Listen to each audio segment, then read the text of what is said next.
DPD harus rapat, kemudian DPD harus rapat, kemudian kegiatan apa saja yang dapat dilakukan di kantor-kantor partai. Sudarlun, Ketua Umum Partai Demokrasi Indonesia Perjuangan PDIP Megawati Soekarno Putri meresmikan kantor baru DPD PDIP Aceh Kamis 28 Oktober 2021.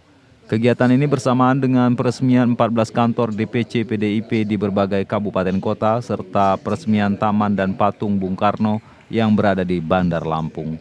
Posisi kantor PDIP Aceh ini berada di Jalan Ayah Gani Lamprit, Banda Aceh.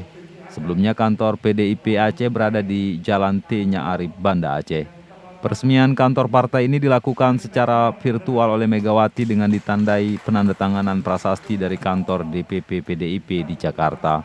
Acara peresmian itu diikuti Ketua DPD PDIP Aceh, Muslahuddin Daud bersama pengurus partai. Ada juga utusan partai lain yang ada di Aceh. Dari pusat hadir Cahyo Kumolo, Menteri Pendayagunaan Aparatur Negara dan Reformasi Birokrasi RI, Nusyirwan Sujono, Ketua DPP PDIP, Paryono dan Muhnabil Harun, anggota fraksi PDIP DPR RI. Dan salah satu kekuatan partai adalah kita harus memiliki kantor partai, rumah partai, dan rumah partai. Demikian laporan yang kami sampaikan. Sekali lagi, terima kasih atas perkenan Ketua Umum. Assalamualaikum warahmatullahi wabarakatuh. Waalaikumsalam.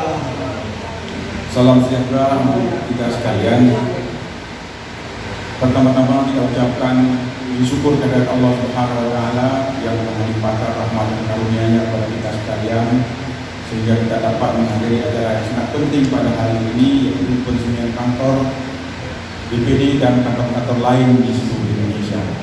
Selawat beriring salam kita sajikan kepada dalam Nabi besar Muhammad SAW yang telah mengajarkan kita agama yang benar, agama yang diridhai oleh Allah Subhanahu wa Ta'ala.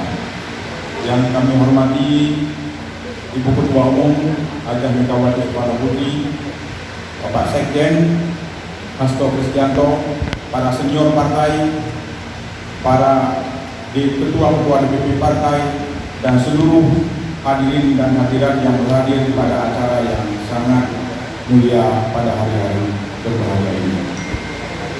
Kami dari pengurus DPD PDI Perjuangan Provinsi Aceh tidak ada kata lain yang kami dapat sampaikan pada hari yang berbahagia ini adalah dengan ucapan ribuan terima kasih kepada seluruh stakeholder, pada pihak. Dari Banda Aceh, Mas Rizal, Serambion TV. Punya kesadaran terhadap perjalanan Aceh